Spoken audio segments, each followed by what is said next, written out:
everyone, and welcome back to Liz Sews. Today is the final day of the Emerald Erin Black Beauty Bra Sew Along. We're going to be finishing up with our straps, our hook and eyes, and finally putting in our wires. I hope you guys are excited, so let's get started.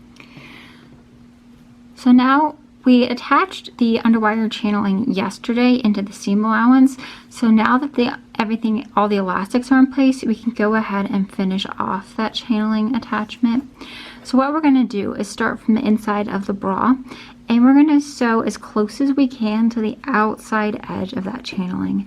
And you want to sew all the way through all the layers of the bra, so you will have visible stitching lines from the outside. So you want to make sure that your bobbin is in a thread color that goes with your fashion fabric. So let me put this on the machine and show you how it's set up. Once you've sewn that channeling in, it should look a little bit something like this, and from the outside you will see that line of stitching that just sort of echoes the cup seam line.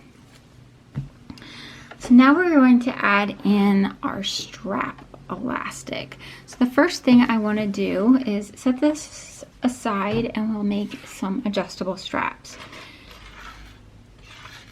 So you want to bring out two 10-inch lengths of strap elastic again, and we're going to take our sliders. So here we have the good side of the elastic, which is slightly shiny, and the fuzzy dull side, which is going to go against your body. So I'm going to take the dull side and go through the bottom of the slider,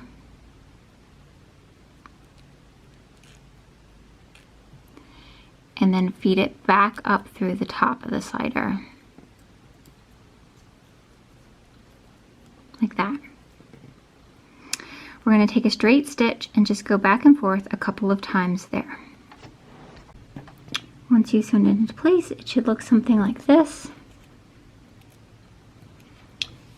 Now we're going to go to the other end of the elastic and put in our ring. And then simply, again, take that plush side and go up one side and back down the other.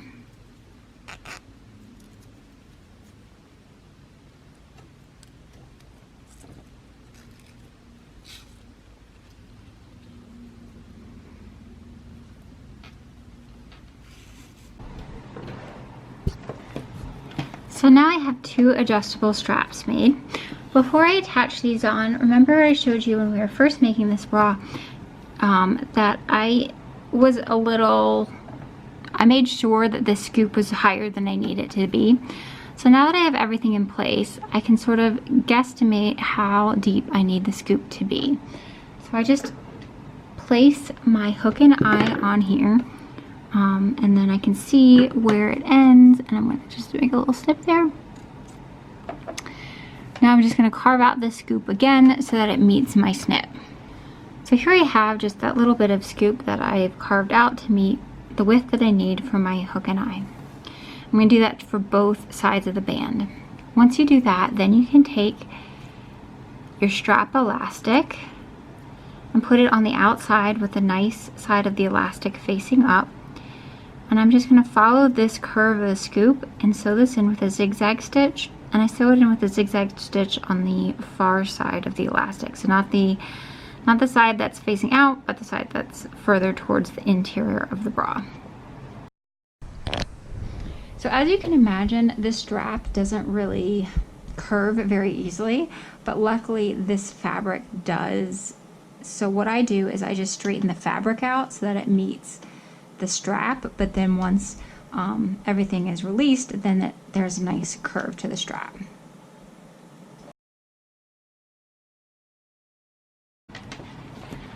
So here's what it looks like when it's sewn on. So it looks like this looks really messy, but rest assured that once you have this back band under tension, it's going to curve that strap into a nice curve. It just doesn't look very nice when it's laying flat like this. So that's what it looks like from the outside. And from the inside, you can of course come in through here with your scissors and clean up this edge if you don't like how that looks. And then the last little part of the strap is to take this extension, this adjustable extension that we just sewed on with the strap that we did in the very, very first step at the power bar. We want to slide the power bar strap in through that ring, and then we're just going to secure this with a straight stitch back and forth right there to complete the strap. So I realized after finishing this video that I forgot a step, and that is to tack in your power bar to the cut pieces. So hopefully through the magic of video editing, I will insert this in the correct spot. So you can see that we have just a straight line right about here. It's a little bit hard to tell because the thread is so well matched, and all that does is make sure that that power bar stays pulled over where you want it to be and it doesn't start bunching up and wrinkling over here. You can see where I've tacked it in from the inside, just a couple lines of stitching back and forth just to hold it into place. Now we're going to do the hook and eyes. So you want to lay the bra with its wrong side facing you. We're going to curl up the end, and on the left side we're going to put the eyes. So the hook and eyes, they both have little pockets there, and that's where we want to shove the end of the bra into. So I'm just going to put it there, and then I'm going to run a zigzag stitch down this to secure it in place.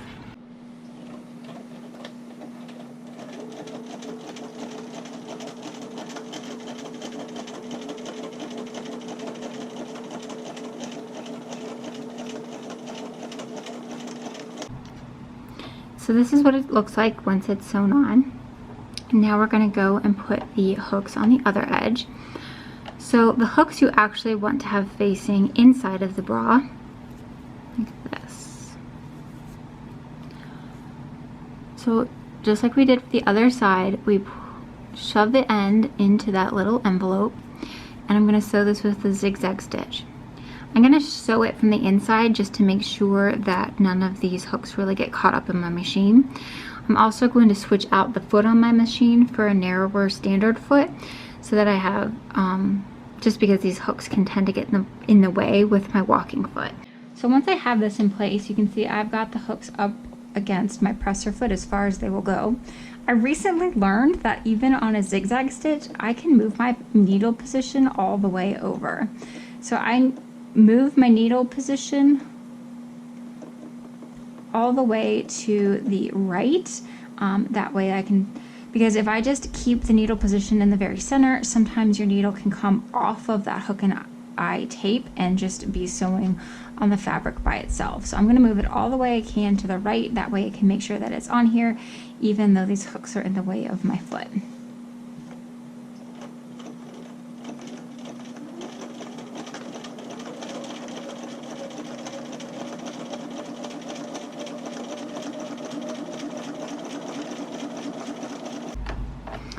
That's what it looks like once that is sewn on, and from the inside.